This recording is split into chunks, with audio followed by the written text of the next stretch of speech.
Well, good morning, as we're sitting here at LTV on this beautiful morning, Tuesday morning, post Veterans Day. I guess it's November 12th, year 2024. Here with the Hello Hello Show. My name is Haim Mizrahi, continuing with the tradition of public access and the tradition of the Hello Hello Show that's been on the air since 1980. Of course, not to fail to mention the contribution by Fraser Dougherty, Francis Ann, and then, of course, the likes of you out there doing your best to enhance and fortify this concept called public access. Of course, it's a no brainer for us as we kind of find ourselves engaged in this wonderful concept that yields results that are far beyond our ability to really um,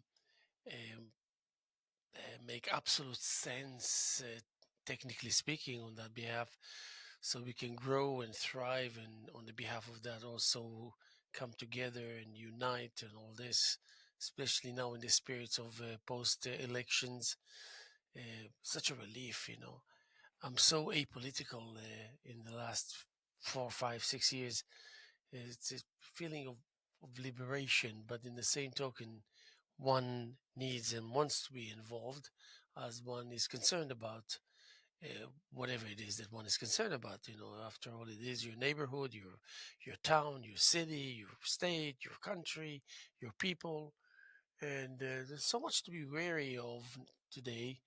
And um, and I guess that in addition to what the concept itself dictates, which happens to be a lot of good things, there's got to be an additional effort on the behalf of individuals, such as producers here at LTV, or just your average person out there that going about his or her way to be a part of that and to contribute in addition to what this wonderful concept already produces on its own behalf.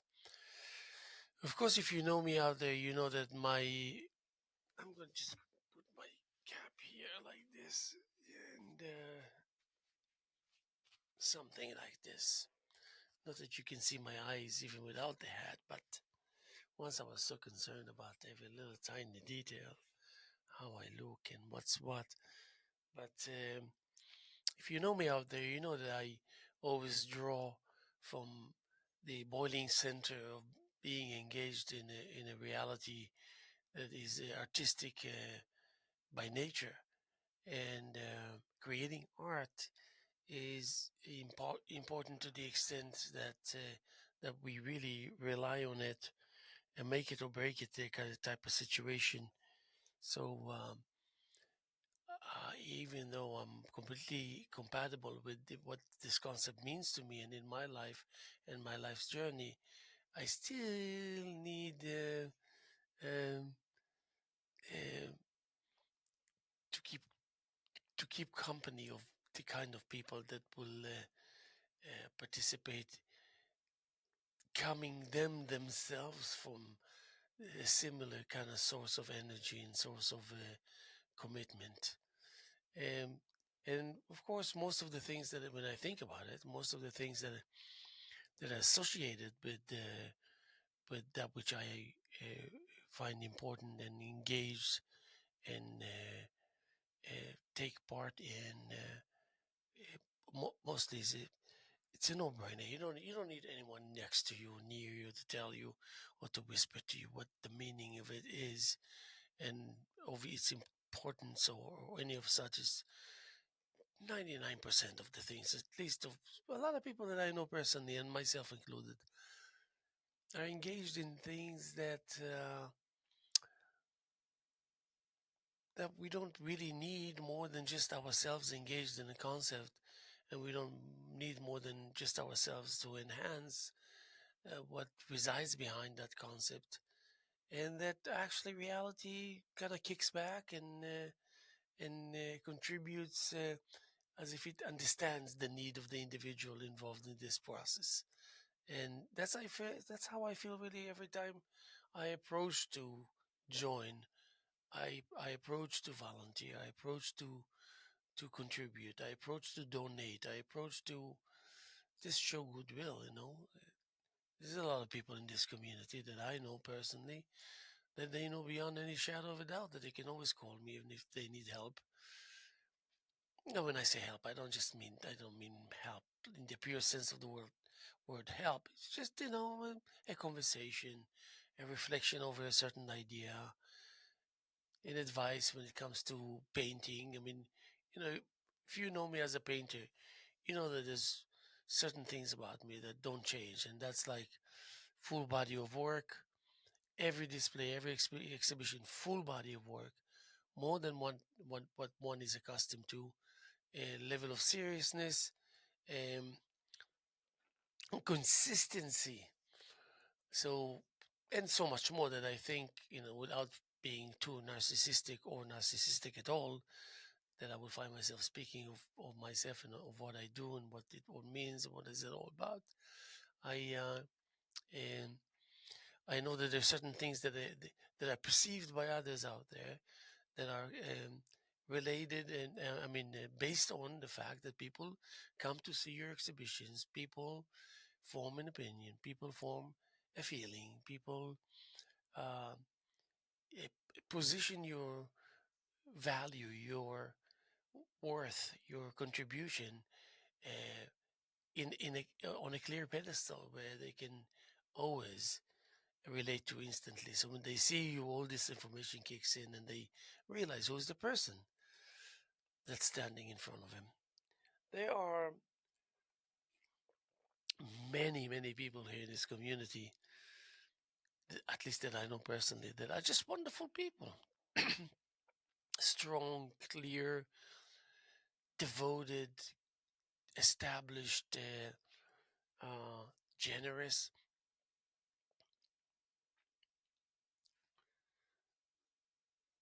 smart, and willing to open up to any direction that it will take, all the way from social through religious, ending up with psychological, philosophical. People are open, people are capable, people are compatible. And I think that um, the beauty, for the most part, resides in the fact that you're allowed to think whatever you want, to feel whatever you want, to assume and to estimate and to guess as you wish. And then you let reality kick in. You let reality kick you right or kick you, prove you right or prove you wrong. For example, with these elections, does it really matter? Does it really matter? Now that I look back, I think about the people that are very engaged, hey, no, those that have opinions, and those that just want to tell you about all the things that they know as if you know nothing, and all the things that they don't know anything about and you know everything about. And it's a back and forth, back and forth. You end up always where you started. You end up always no more, no less than where you started and when you started. And if you really want to pay attention to it for a brief second, you realize, just like so many other things that you can realize, pure waste of time. But in the same token, it's important. So you're caught between a waste of time and important. Don't ask me how it works, but it works like this. So the world did not come to an end, and the people that are considered as villains did not take over and jailed us and tricked us and we're doomed. The Constitution is still intact, and you should always say still, not because this is the president, that is the president, this is what it is, this is what it is not, has nothing to do with it. Still, the Constitution, not only that is in place, but it's everything that's significant out of it is being implemented on a daily basis through all walks of life and all levels, all the way from the courts to higher education establishments. And in being so, of course, it kind of improves itself as time goes by, and that's a no-brainer also. So, for example, after the elections, uh, I me, me myself and I, they're completely apolitical. I mean, really apolitical because I'm smarter than the possibility that I will find myself engaged, and I wish I could say only disappointed, but really crushed on behalf of so many things. And then I look back and I say, what about my art? What about my music? What about my business? What about my family? What about my kids? What about my neighborhood? What about public access? What about friends? What about family, sisters, brothers, mother, father? What about just the whole composition completely? And I cannot afford to do anything but that. And then hoping that because reality and what resides behind it is so self explanatory, that I will always be able to relate to it and I wouldn't need periodical crash courses to catch up or to just find yourself not that far behind, which is an acceptable thing nowadays. But so I see people that just a week ago, 2 weeks ago, they were like looking at you and saying, it doesn't matter who you are, you're going to be doomed if certain things will happen, and you're going to be flourishing and happy if other things will happen. And so you look at these people with the feelings and sensations that stretch from being completely concerned about their state of mind to absolutely loving them and accepting them and being, even I dare say, amused by them. But I'm smarter than just turning to people and say, well, so what's different exactly? Is there like now when it's going to rain, it's going to be what, like colorful rain? Uh, the lack of, the too much of, the opposites that just, for some reason, always teach us that they can, at the end of the day, come together and agree that these differences are something that is incredibly common to both ends. Therefore, the oppositions is the very thing that's going to bring us together all eventually. But who do you know that will accept such a statement? Who do you know that will accept such a statement? People are from the left or right. I mean, they will speak their pieces. I mean, I have some people that are that identify themselves as liberals, which I don't really know quite enough about what it really means. But anyway, let's just say that I know what it means. And then the people who love me, appreciate me, respect me, concerned about me, help me, contribute to whatever it is that they can when it comes to certain items, when it comes to politics and all this, they can look at me with this face expression. I am going to just consume you and tear you apart in any which way that I can, that only can, okay? And then you look when you want to say, but for God's sake, let's just say that I can accept that, this reality of opposites and different opinions, which I do, which I always was and always will be, but that's besides the point. So I want to say, how is it possible that you do something or behave in a certain way that pushes you so far ahead of yourself, so far ahead of yourself, that it's almost instantly that you kill all the chances that you have to catch up? You're going to be just like a lifetime full of being doomed on the behalf of ridiculous mistakes that you make. Not major mistakes, not life changing mistakes, just simple mistakes. But boy, oh boy, does it pushes you so far in cementing your position in that kind of point of no return. Too late already before it even begun.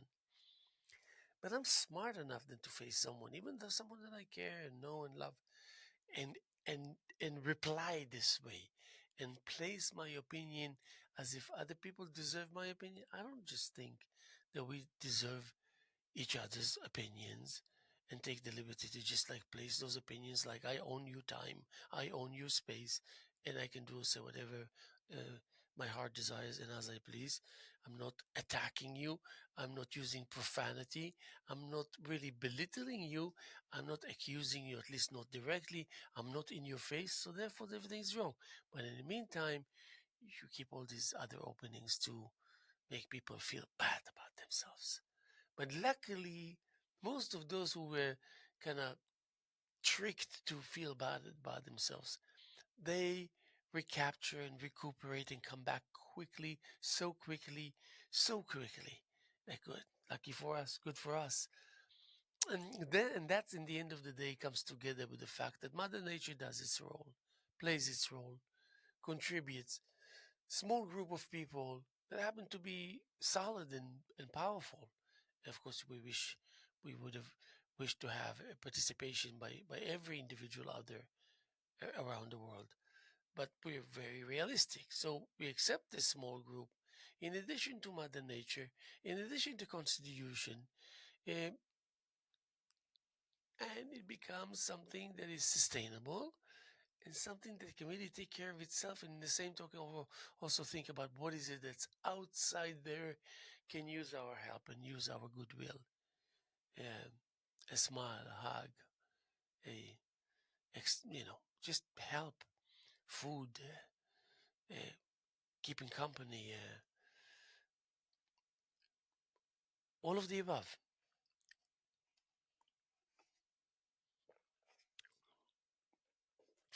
So when I have conversations with my fellow artists, I always add and say, um,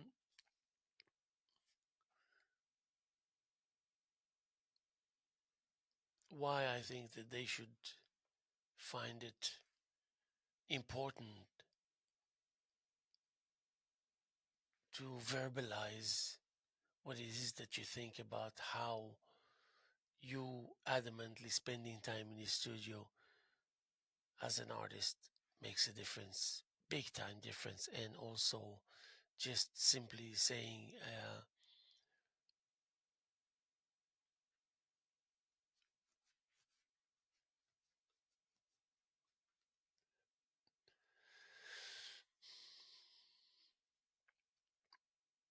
that while you if you take it upon yourself to try and understand it and accept it as a fact, you actually will find yourself really realizing that my God, you can just be one of those artists or the artist that you're always thinking about and how important it is to have that kind of section in our community, a group in our community. It makes such a huge difference. And suddenly you find yourself to be one, a potential one, to be actually creating. Nobody bothers to tell us about that which we own as a given and have and being granted. So we don't even know that there's something that we need to wish for or to wish to be enhanced or improved because we don't even know that it exists. You know what? Yeah, unfortunately, these things happen. It happens to me a lot. There are certain things I know myself fairly well, but it still doesn't mean that I can just sit complacently and think that I own the world. It all needs kind of re- reminding, going back, and coming together with uh, the basics, going back to square one, square one, square one. The constant humbling process of acknowledging and realizing about yourself, about your demeanor, about your needs, about your fellow, whomever fellow, about what it is that secures and guards and ensures your your freedom of speech, of movement, of expression, of and in addition to that, a stage that's somewhat ready and always expediting your process of triumph and you indulge and you acknowledge and you realize and you understand and you adapt and you compress it closer and you guard it and you're happy for it, you're blessed for it, you're thankful for it, you're grateful for it. And then and you yourself and you find yourself out there in the world soliciting, talking, suggesting, reminding, hey listen, this is what my was my life. 1997 when I first started painting. Until that point I was a drummer. I would do all day long, 10 hours with my pad, and then I would write poetry, whatever, and all this, and suddenly I'm an artist. So I'm an artist. Here we go. So I'm just trying to get to know that person that suddenly became a painter. No warning signs, no evolutionary process, no aspirations, no gradual advancement into a point where you realize and you're not surprised because it was something that was always going with you and this and that. Nothing. Suddenly you will notice, and then you have to cope with it, you have to understand it, you have to give yourself one crash course after the other because you're really liking the idea that potentially you can become an artist because you already started, because your girlfriend or your neighbor or your friend noticed that you're doing certain things that he or she never noticed that you're doing, and then they said a word, they suggested something, and just that's how things picked up, and that's how suddenly you find yourself opening the gallery. You invited 200 people and they came and it's wonderful and wow, wow. And you're going around just keep on saying wow, wow, wow, wow, wow, wow, wow, wow, wow, literally wow. So I so quickly realized not only that I love it, and then I realized that there's a lot of progress that I'm actually achieving. So I was already instantly an avid potential contributor, meaning that I want to share with you. I will stop you at the street, especially if I know that you're an artist. Even if not, I can suggest a way for you how to become instantly an artist, because you don't become an artist too. You discover that you are, and then you groom it, and then you prepare it and set it up to be, you know, uh, embarking and ascending and accepting and appreciating and so much more. So early on in the process, I already went around and begged people to listen to what it is that I have to share with them because it will serve their purpose. Now, if you think that was easy, that wasn't easy.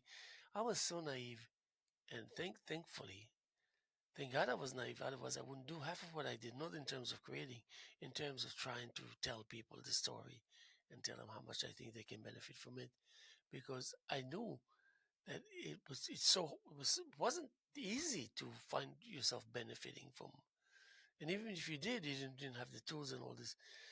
It took some doing. It took some hard work. And I said, no, I can save this hard work, unnecessary hard. Sometimes hard work is in order to achieve certain things. Fine, it's acceptable, it's important. But you know what? After all these years of 26 years that I've been doing it, I could have done without.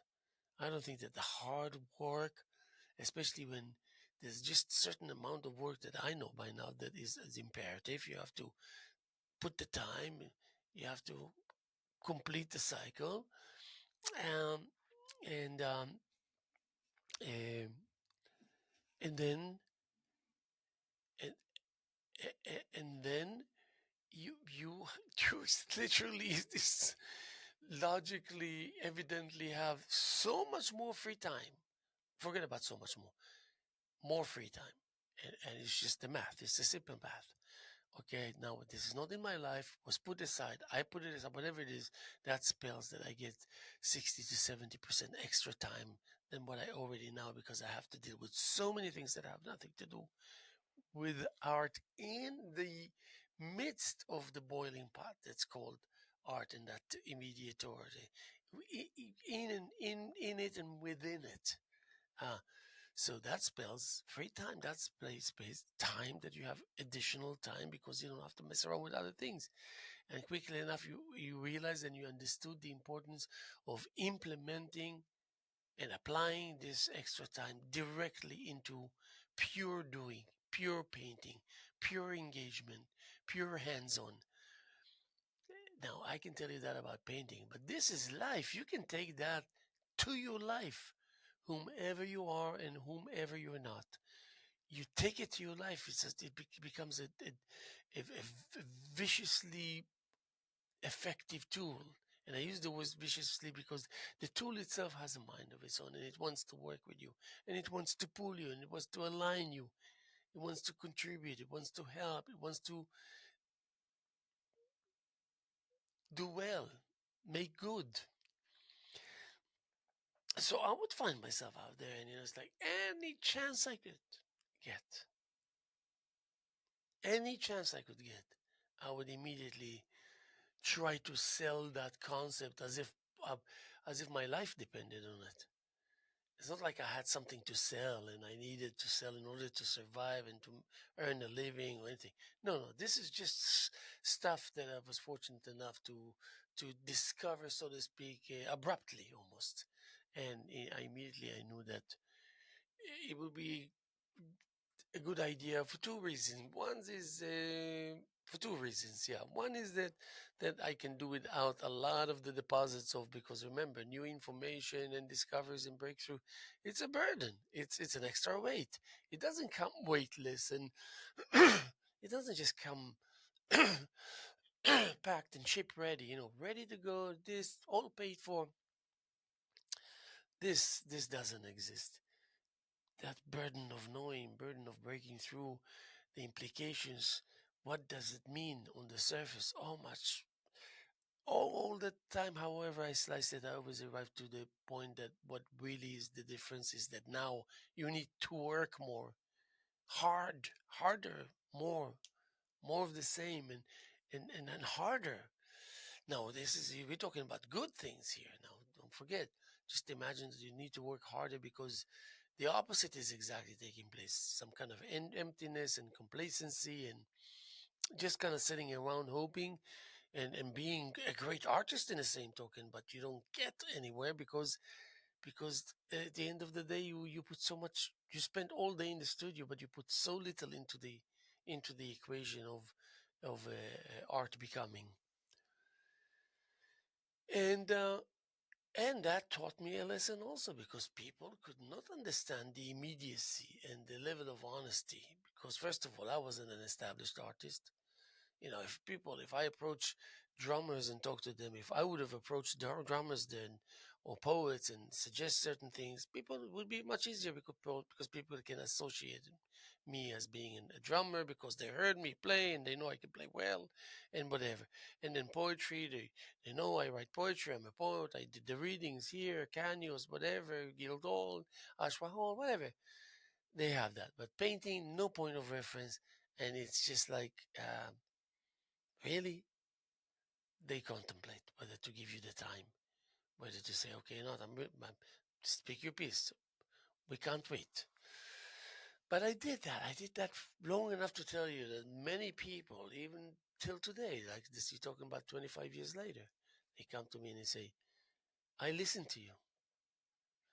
You came to me and we discussed things, and you were so pure and so clean cut at the early stages of you becoming an artist, and you were so genuine and so generous, and we happened to accept it with love because it made sense, and we practice it and put it to play and as a factor of our lives every bit of time that in our lives that we find ourselves awake.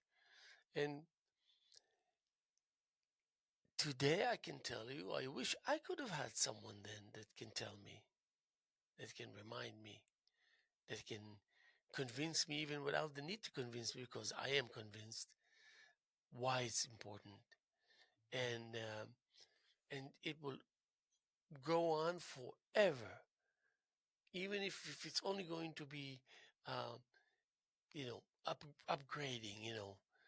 Even if you get a job and all you need to do is like work once a week, once a year, in for 3 hours, and work would be just like waiting for something, and you needed to be there physically, and that you accomplished, and you played your role for the year, and you get a year's salary. You don't get the whole sum at once. You get your salaries, monthly salaries, bi-weekly. But um,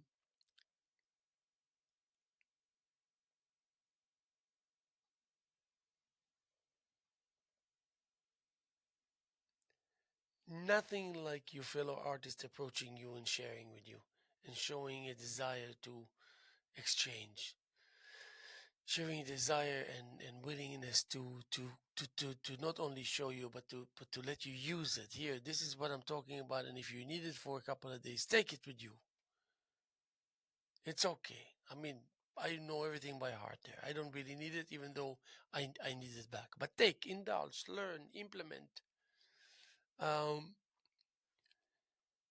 and people appreciate it. Now, this appreciation will translate itself in the heart of those people to be even more so patient, even more so full of regard and passionate and compassionate and considerate, and and a friend and a family member, and a responsible family creator. A father, a husband.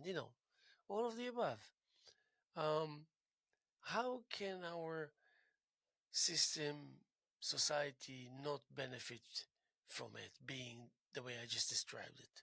It's nothing but growth and it's being impressive in the way it puts itself to work on the behalf of this new information unfolding, so to speak. How can it not be nothing, nothing but that goodwill that actually uh, is having its voice heard, but its voice heard more solidly and more kind of universally. Yeah, but the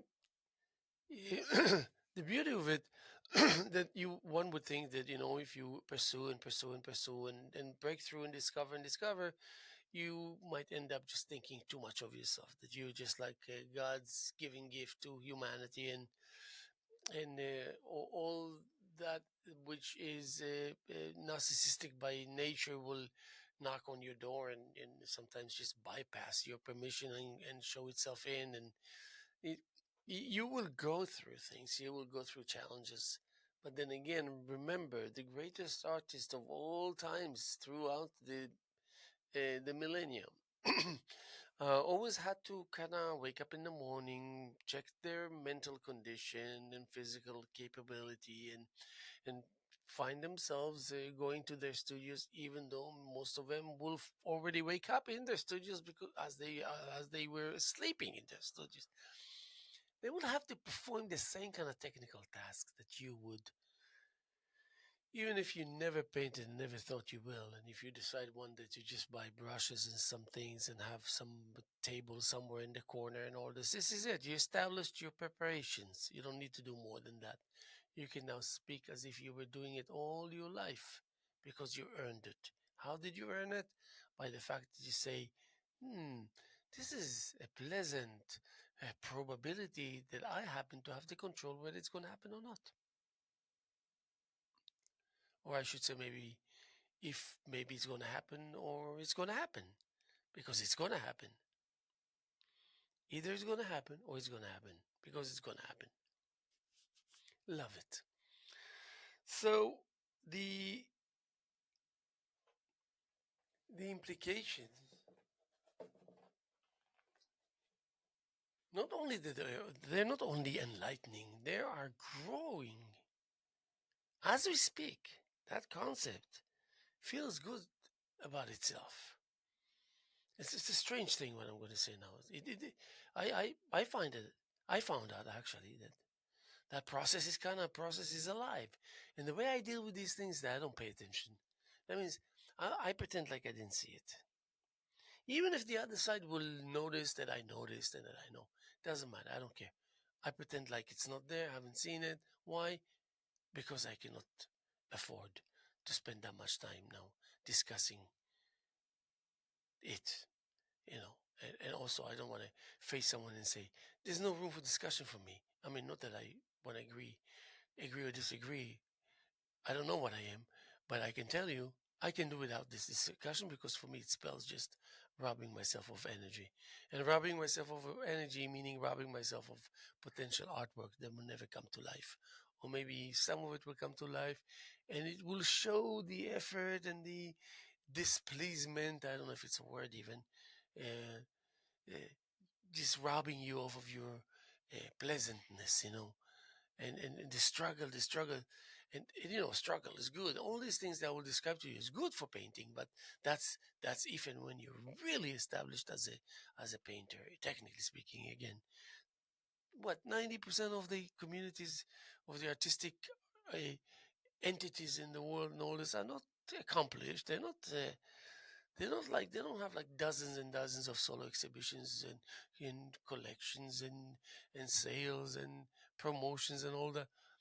They have something a little kind of more local, more like low kid, but still, it's one and the same.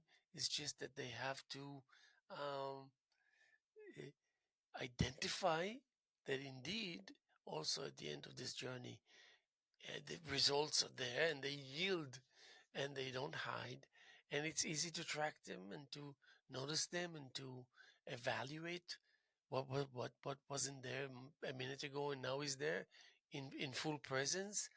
So things of this nature. You go about your way and you take all these achievements and all these breakthroughs, as small and as big as awkward and as otherwise, um, and easy access, easy deciphering, and an ability to form your opinion and to plan a strategy that you're implementing as of immediately. As of immediately is something very basic and very acceptable and understandable in that realm of a lifestyle that I'm talking to you about. As of immediately. As of immediately. Don't worry, you don't have to write the check now. I can pick it up later on, but we're going to start as of immediately. I'm not going to just say, okay, I'm going to my car and I'll be right back. 2 minutes, we're starting. No, you're already there. You're not leaving. You're starting. You're picking, you're nicking, you're screwing, you're replacing, you're cleaning, you're wiping, you're setting, you're doing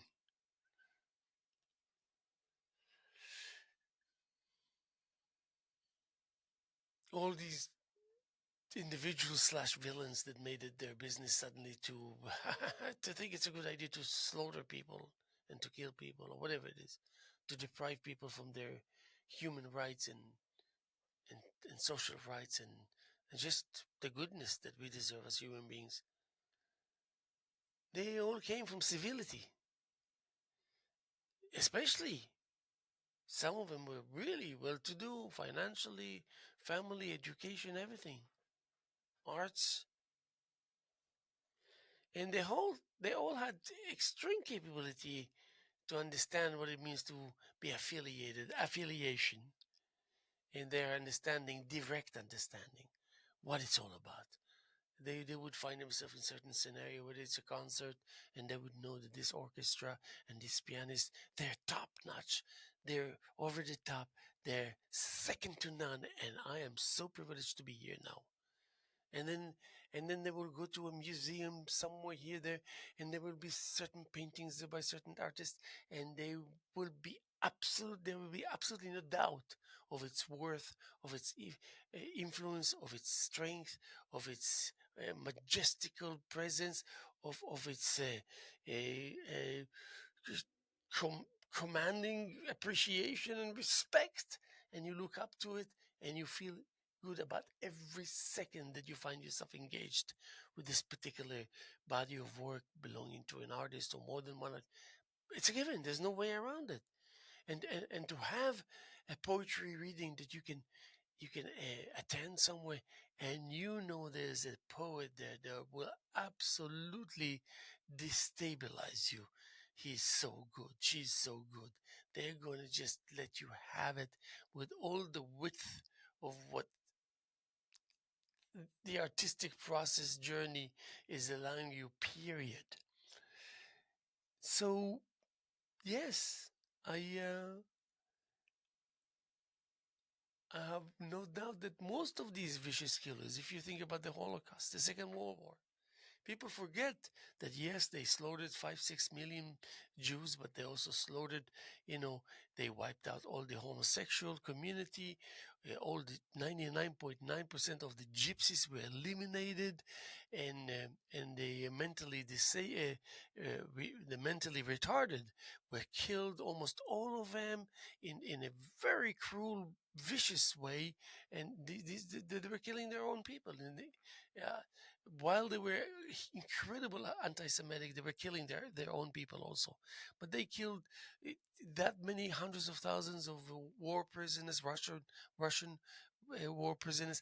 I mean, you're talking about people who were just like killing for the sake of killing, burning, gassing, terrible things. Now, who were they? They were actually good, decent people, just 10, 15 years earlier. And they were civil, and they were really civil.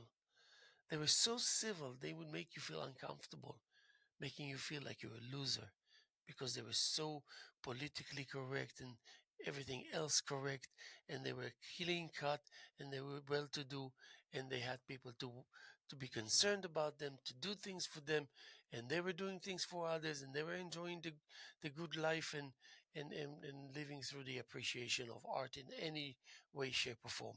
No, but then suddenly they found themselves murdering people. There was this guy in Auschwitz, one guy only, one guy that made it his business to kill that many people every day, shoot them point blank, just like that, and make a list of the daily killings and all that. And I think that with his own revolver, he literally executed 80, 90,000 people, and there was no guessing here. He had his notebook, and he marked each one of them as if it was like a normal thing to do. Now this is one person going around in Auschwitz, for God's sake. And then the Dr. Mengele is waiting for the trains only so if he's fortunate enough to have some twins arriving, because he have this heinous, monstrous experiments on kids and this and that. You know how many people this guy sent to the gas chambers just by saying left, left, left, left? How many? How many? How many? Tens and tens of thousands of people. And then in the same token, experimenting things that actually humanity benefited from because they were allowed to. That's actually the irony of it all. But to be evil, and through that evil, uh, to achieve some knowledge acquiring in the world of medicine and this terrible. They kind of didn't try to hide it while they were trying very hard to conceal it. Go figure. I don't understand how this statement makes sense even. But they wanted to keep the options of the future open and clean for them to resume the position of being civil again. People who killed with their own hands and own revolver, tens of thousands of people, had the aspiration that when this is all over, and when we finish the task of wiping them all out because they were up to no good, whomever they might be, oh, we'll go back to listening to wonderful classical music and attend concerts and have wonderful dinners and have servants and slaves and whatnot and have money and have fame. And we will just completely erase these 1933, 1945 from our calendar. Never existed. So let's think about it together. They came from civility to find themselves in the center of evil. And then they perfected that scenario. There was no hesitation, not even for a second. Everything about being villains agreed with them. But they just abandoned, they just walk away from the epitome and the greatness of civility. Then they didn't pretend. They did not pretend of being civil. They were civil. And then, so they came from that to become villains and to do whatever things that the eye cannot bear and the ears cannot tolerate. But it did take place. And then, when everything is said and done, they will go back to civility. Came from civility, going back to civility. They came from civility that they agreed with and loved and accepted, and then they transformed instantly, and then they were the villains. Then they want to go back to civility. Why? Because they know it's a good idea. They know it's the right thing to do. There's no replacement. No available options to replace that. From civility back to civility, and in between, a mystery.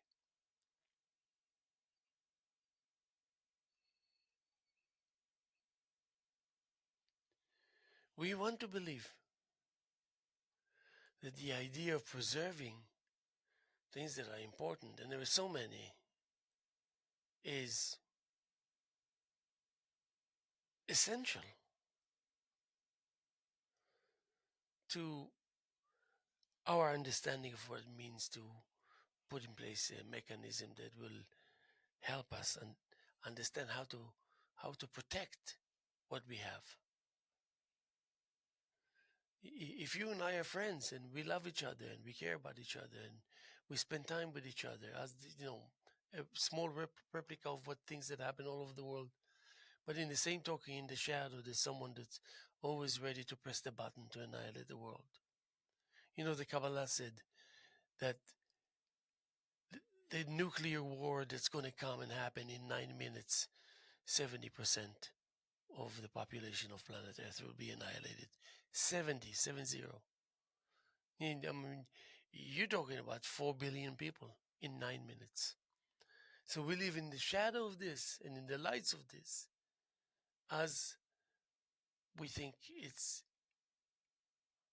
an impossible without idea of camaraderie and closeness and friendship and who needs help, and I'll be there and I'm there and I'll give and I'll put my time and goodwill, and people will know, I will know, people will feel, I will feel.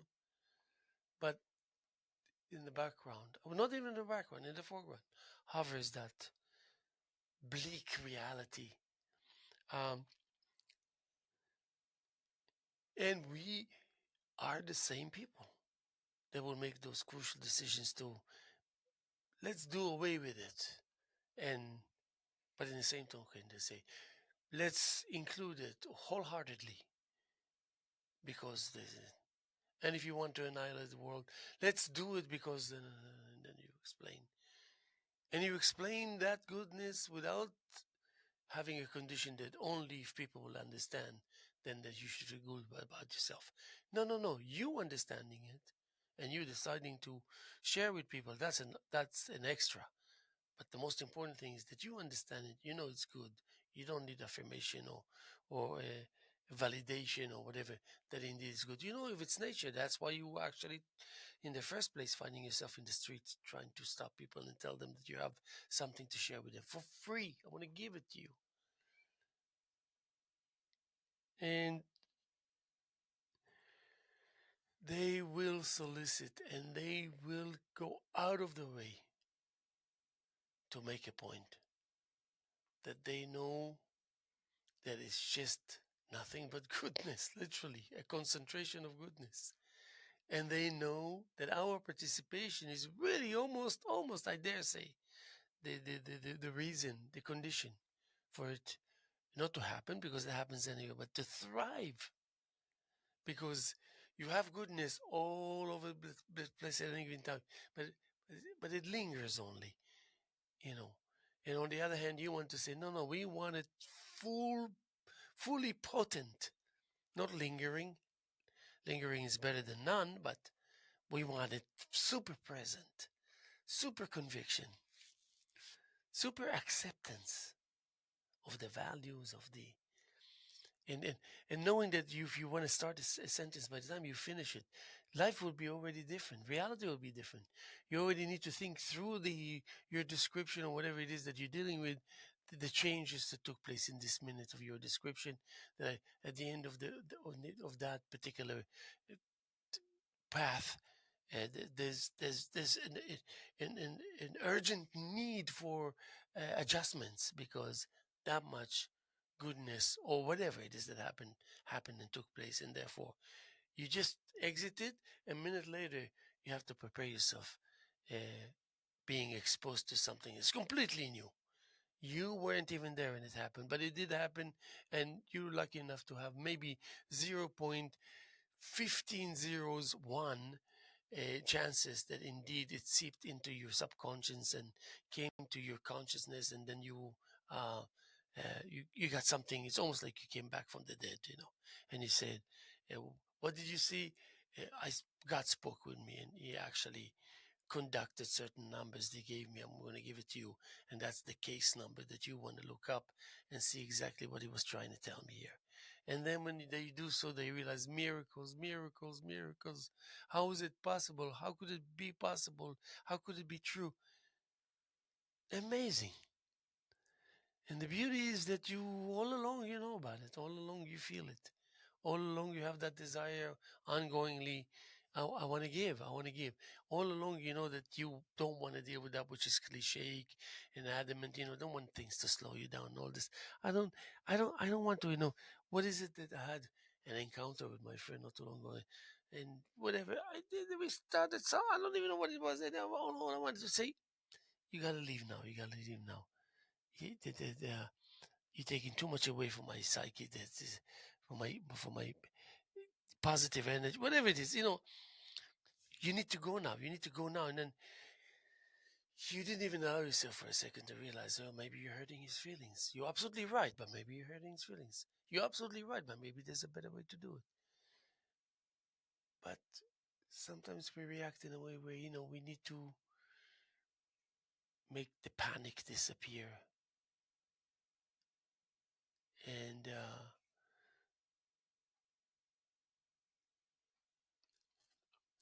that kind of panic attack scenario, if you ever felt it or went through one of them. First thing, instinctively get rid of the panic aspect of it all. And sometimes, in order to do that, you have to do certain things that you don't feel so comfortable doing. But you know that this is survival. Let me just remind you that we're sitting here on Tuesday morning, November 12th, year 2024, here with the Hello Hello Show. My name is Haim Mizrahi. And as I said, we're sitting here proudly continuing with the tradition of public access and the tradition of the Hello Hello Show that's been on there since 1980. This is the early years where Fraser Dougherty, God bless his soul, rest in peace, erected with a group of people, dedicating, loving, great, agreeing, talented group of people, including Fraser Dougherty and his wonderful, wonderful wife, Francis Ann, this establishment that just became something that otherwise wouldn't have unless it was for Fraser Dougherty and that small group that accompanied him and followed him and all of the above. And I was one of them, talking about 1987. That's a long time ago. That's almost 40 years ago. I came to LTV and it was like, woo, look at that. Wow, fantastic. I felt accomplished instantly.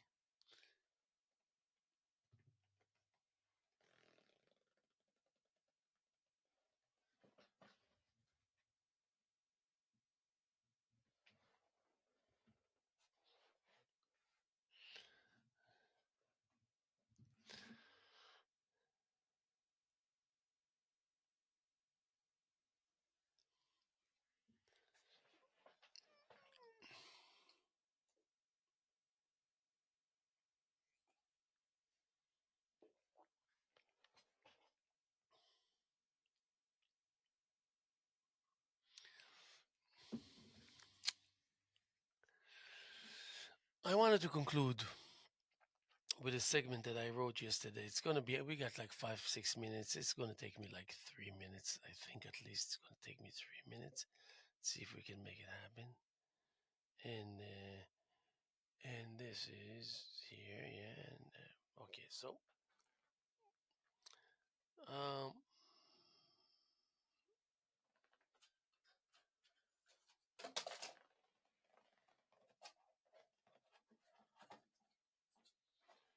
okay, let's just do this. And my glasses. Okay, don't escape now. This is, I go by numbers now.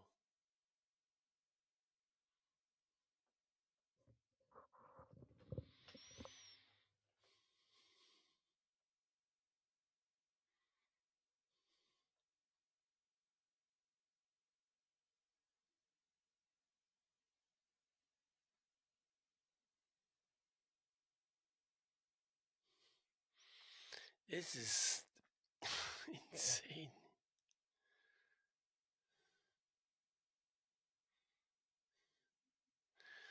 So this is just a confusion that you do purposely and intentionally, and then something as pure as saying, bullseye, and then some previous slow motion clumsy entity with the velocity of the silver bullet. But it relates to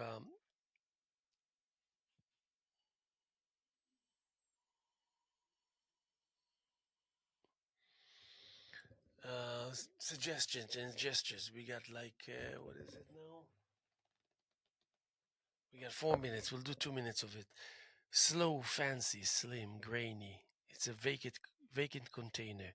You will collect the raindrops with it, along with the individual expression, the nose rubbing crave.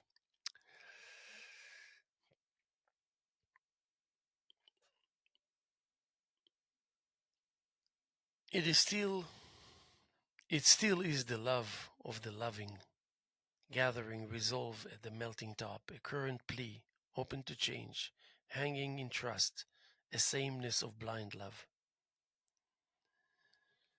A sliver and a silver cup of zero tolerance, thoughts and regards, the issue folded for therapy uses, like a pillow with a promise. The dreams of the unable create a buffer, a way to observe more deeply. Um, I dried, applied and glided to the open to join the presence. Slowly I removed and twisted, tightened and acquired, adapted, slim shaved the extra hair of a long lasting shadow to amount to the hero of silent traffic, cutting through the innocence of an availability, of that which earned me the title Squeeze Tight Ever So. So again, all the things that I was telling you about. Let me just see. Yes, we got about 2 more minutes. All the things that I kind of discussed with you and expressed to you in the last hour and all this. You take a few words, you take with goodwill, with certain basic level of confidence that indeed this is going to contribute something. Even though if you were to think about it, probably you will put it aside, never want to deal with it because it will say, I don't understand it, at least not now. But when you accept it wholeheartedly and you put it to words and you position it and you fix it and say this is the way it is or the way it's going to be, boom, you send it forth, it's out of your way, it will play out. And you feel that confidence, level of confidence, and indeed the returns are impeccably wonderful and magical and satisfying and you know better and you know better and you know better and you know better and you know better and you know better and you know better and you know better and rightfully so because the results are just impeccable and appealing and delicious and you continue to do it and it will become better and better and more delicious and more delicious and that's the way we want it. We want that when we look at everything and the complexity of everything that we can switch into trying to imagine the taste and recap the feeling of that pleasantness. And the rest is history. So we're going to be here tomorrow as much as we were here yesterday and as much as we're here this morning. As I said, Tuesday morning, November 12th, year 2024, here with the Hello Hello Show. And my name is Haim Mizrahi, continuing with the tradition of public access. We have Micah Martyr until the end of the week here and a beautiful art show coming up for next week. And I'm going to fill you in and let you know. And God bless and we love you and we appreciate everything. Thank you.